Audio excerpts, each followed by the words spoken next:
Today we're doing Sim Kufi Gimel, Kuf Chaf Gimel, Halacha Hey. Okay, it's a long din, short share.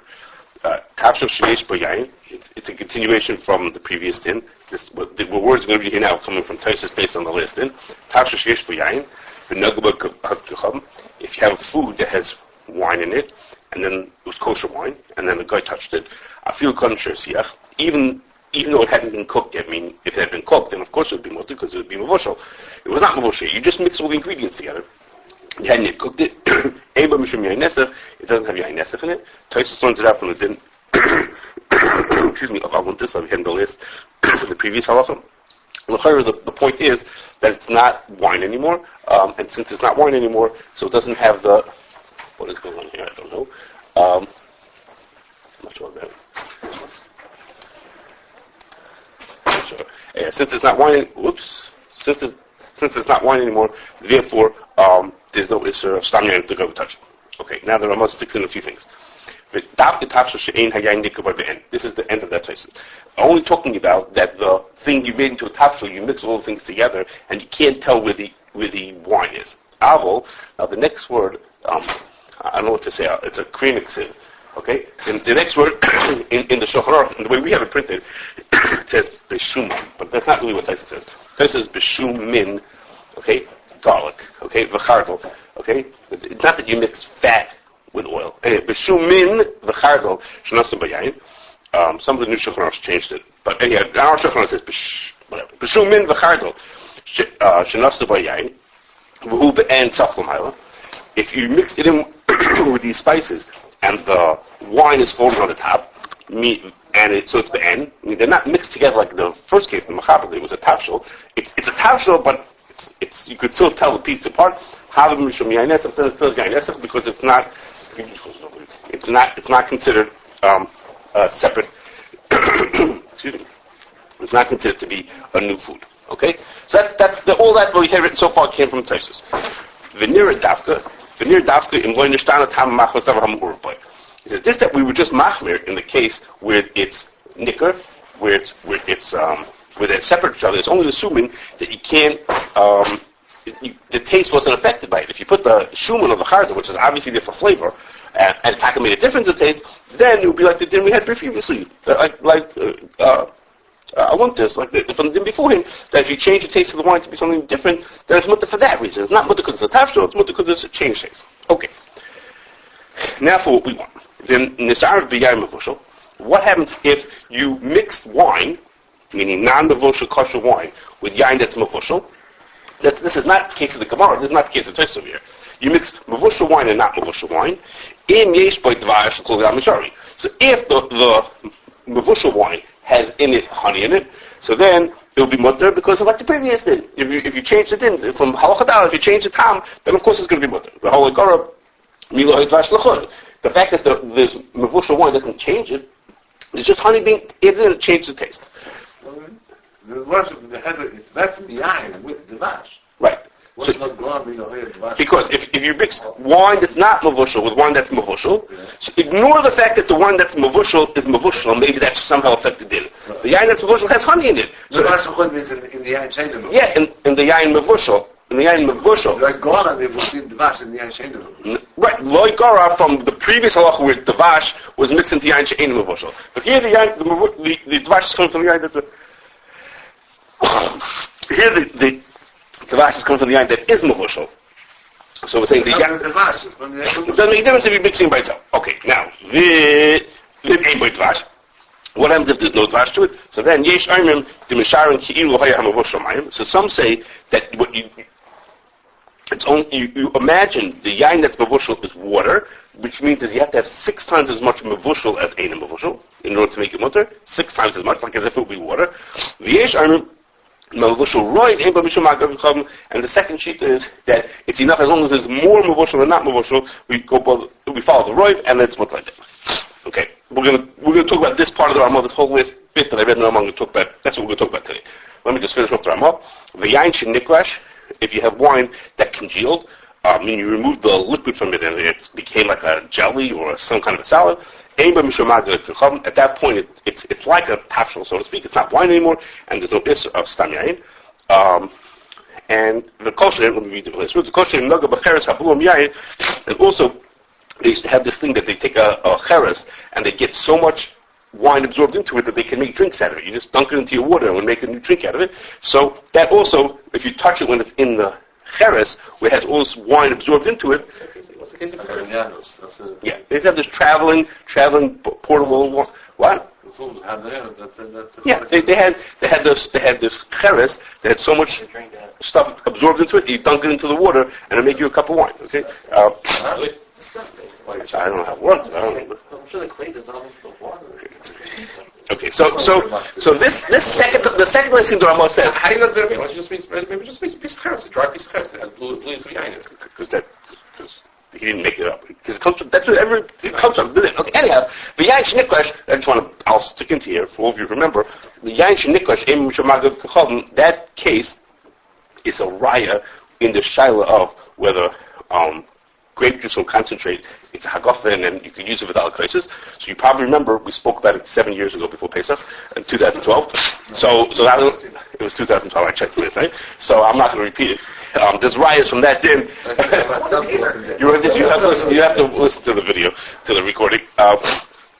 From this din, and there's the very similar din, the very last din in the Simon is also a very similar din. And yeah, those are both riots in that case. So for all those who miss it, you'll have to listen to this video. Okay. Okay. So now we talk about our case that we're here to talk about, which is the end of the middle section of the Ramah. And that is like this. When you make wine, you take grape juice, and it ferments. And it keeps on going until it hits 13, 14, 15%, at which point that's the end of fermentation. Okay?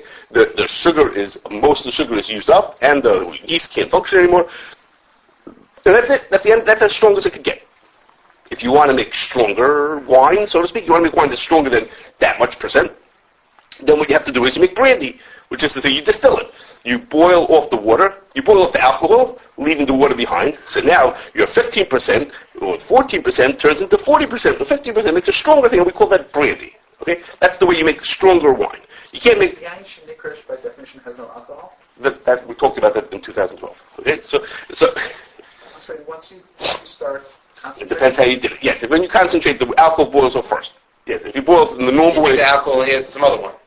So when you're making brandy, what you do is the alcohol that boils off, you don't just let it boil into the sky. You catch those vapors, and those vapors is the new drink. Those vapors is mainly alcohol. So then, yes, that's what it's the alcohol part of the wine, and some of the flavor of the wine, and the flavor also boils off early. What about the grape juice? The water shabai stays behind. What about the grape part of it? Well, the grape, grape. There's water, and there's sugar, and there's alcohol now, and there's flavor. So the alcohol and the flavor boil out. Oh, the flavor. The flavor boils out early. That's great, I guess.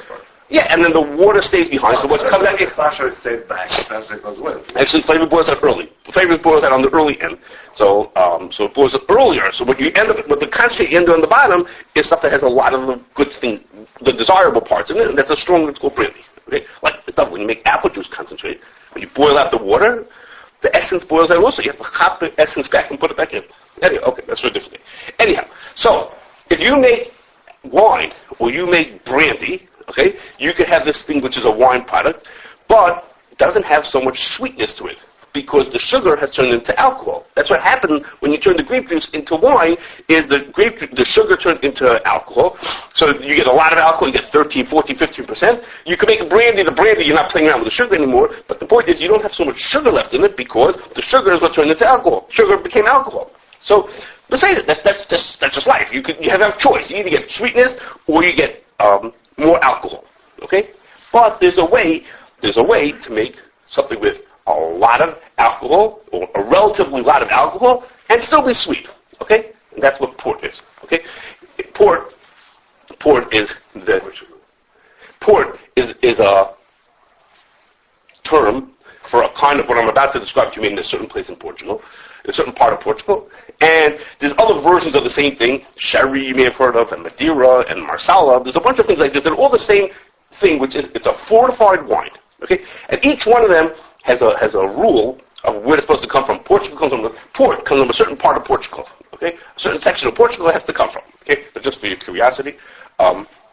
the United States didn't care about that rule, that the word port has to come from that part of Portugal, until 2006 they made a deal with the Europeans. And they agreed that from now on we'll only use that, people use that term if it comes from there. But there are grandfathered ones in that are allowed to stay with that. So if there was port that was made in California, before 2006 they're allowed to keep the name. Okay, so to say that port always means it comes from that place is a lot difficult because people have been grandfathered in. As part of the deal was that they let the grandfathered guys in stay. Okay, so how do you make port? How do you make port? Take port, you take grape juice, and you only partially ferment the grape juice. Okay, so I picked the number 7%. The people who make it said, they're halfway there. So I said 7%. You make the grape juice be only partially fermented. Point being is, if it's partially fermented, the grape juice still has sugar to it. Okay, the sugar that hasn't fermented is still in there. And you take brandy, which is also made from wine, and the brandy's at 40%. Okay? And what you do is you're gonna mix these two together. You're gonna make a mixture of the partially fermented grape juice together with brandy. Okay? And what you're gonna get out of that is you're gonna get port. Okay? Port is, it's called a fortified wine. It's a wine that you stop the fermentation by adding in brandy. Again, when you put in all that alcohol, it stops the fermentation.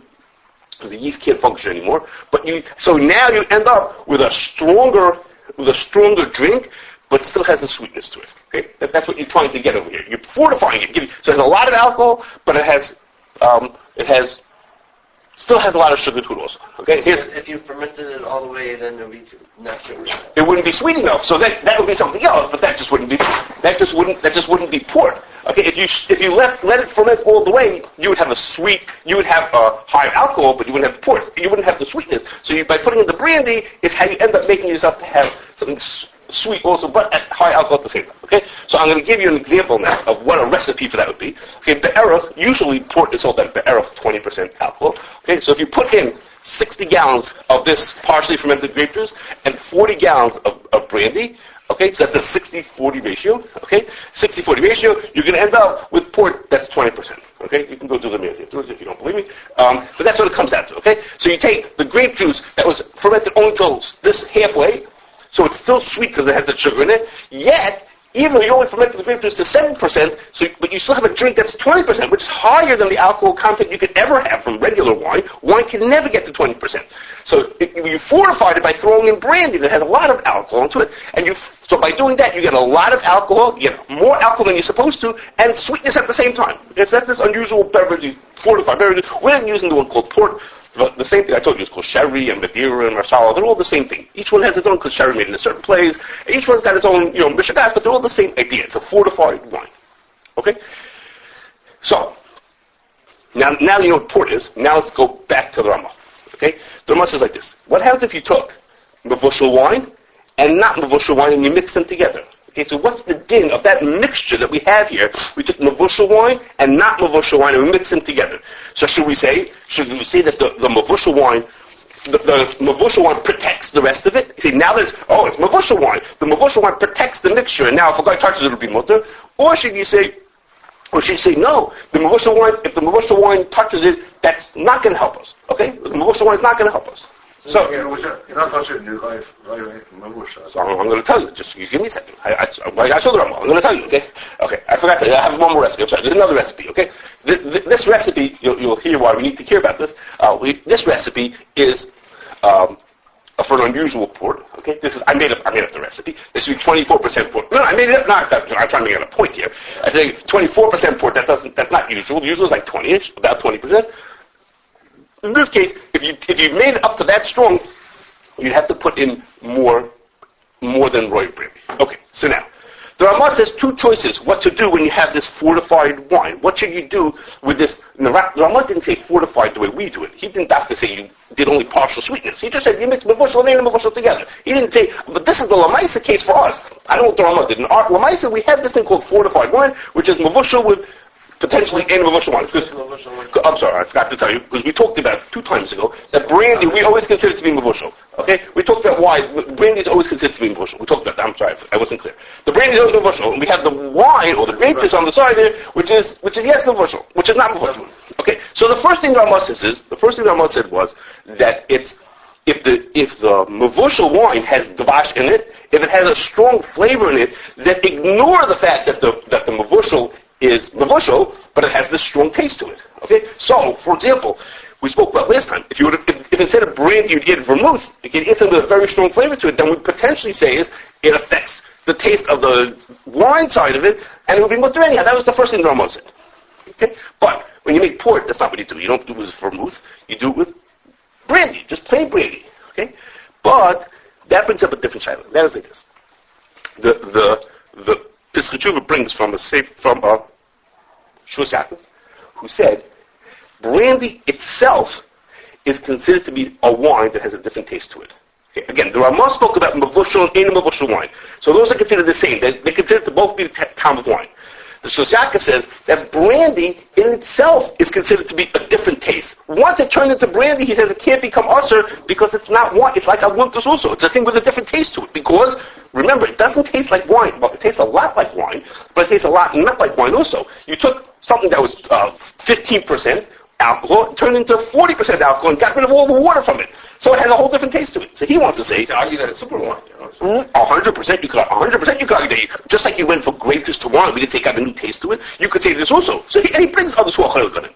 But according to Shus Yaakov, it would be that the brandy itself is considered to be something that has a different taste to it, and that if the brandy gives a strong taste into the wine, which presumably it does, then we would say is that in itself would qualify for the first din of the Ramah. The first din of the Ramah was that if there's something in the mavushal side that changes the taste, then it's going to be for that reason.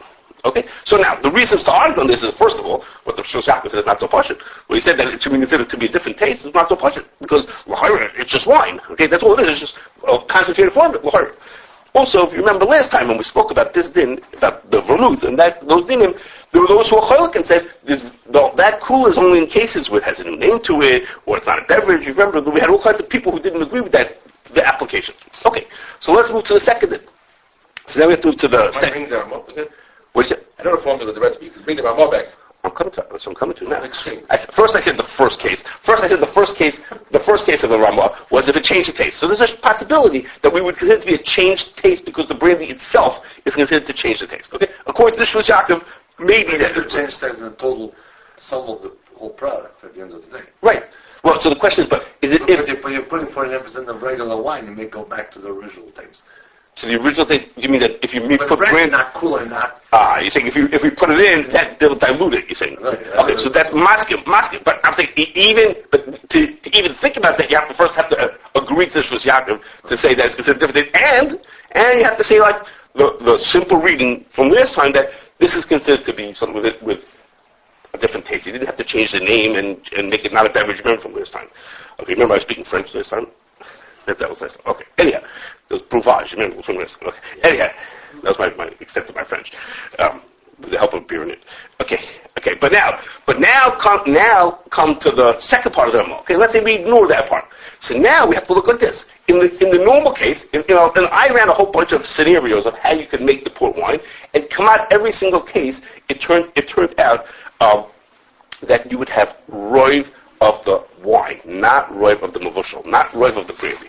Okay? It was very hard. This case I gave to you, where there's a little bit more brandy than mavushal, than ain't mavushal, that was a very unusual case. Okay? In most of the recipes that I was able to create, I don't know how to make port. I just made it. I mixed the numbers. I put 60-40, and I changed the different percentages in Excel. Changed the different percentages to see what I would come out with. Okay, and it's not easy to make up a case. I have another really strange case, but they're not easy to make a case where it's going to be roiv of the mavushal. So the Ramah said two possibilities. Either you need to have 6 times as much mavushal as ain't mavushal. Okay, well that's obviously not going to happen. Or you have to have roiv of mavushal more than ain't mavushal. Again, that's very not usual to happen. So the chayra, according to the Ramah, in this case we should treat it as ain't mavushal. In which case, if a guy would touch it, it would become usher. Okay, I just need to throw in that the Shach says these two stadim the Ramah says either you could, if it's 6 times as much mavushal or roiv mavushal, it's okay. The Shach says you should only do something on that makom hefsem ruba. Okay, the Shach says it's just interesting. If you read the Shach, you might not Even 6 is a hefsem ruba. 60. He holds. I don't know what he holds. He holds, depends on the taste. They have to change the taste of it. I don't know what would happen if it's 60, that I don't know. Have to change the taste of it. So it's just, if you read the Shach, you might not have caught it. Because the the Rama brings 2 days. He brings a day that you need 6 times as much mevushal, or you need roiv mevushal. Those are his 2 choices. Okay, 6 times as much mevushal or roiv mevushal. And the shach when the Rama says 6 times mevushal, the shach says, but you should only be makel if it's hesem ruba. Okay, now that doesn't read. If you just read the Rama, that doesn't make sense because the sheet of 6 was the machmir, not the makel. So on the 6, you should only be samech on 6 if it's b'makom hesem ruba. 6 is the chumrah. Okay, 6 is more than roiv. Okay, 6 is more than 51%. So really, because it's coming from Hakodesh Ashri, and the Hakodesh Ashri didn't offer you choices of 6 or roiv. His choices were has to change the tam or 6. Those are his 2 choices. But the Rama said first has to change the tam. And on that, he says you should only be samech on that b'makom hesem ruba. Anyhow, the shach says if you read it carefully, the shach says that you shouldn't be samech on this anyhow. So even if he came up with this funny formula, the shach would have said it could be in mevushal. But again, as I told you, even the Ramah who's the makel is going to always relatively makel. Is never it's not going to happen. So we would treat a mix, this port wine, we would treat it as eina mevushal unless the original wine had been considered mevushal. And I'll throw in that the vermouth that we spoke of last time, I hinted at this last time. Vermouth itself is often made with brandy. Last time we took out the vermouth from the side of the lana, the wormwood that's added into it, whether that makes a difference. It happens to be connected to the shadow because it also often has brandy.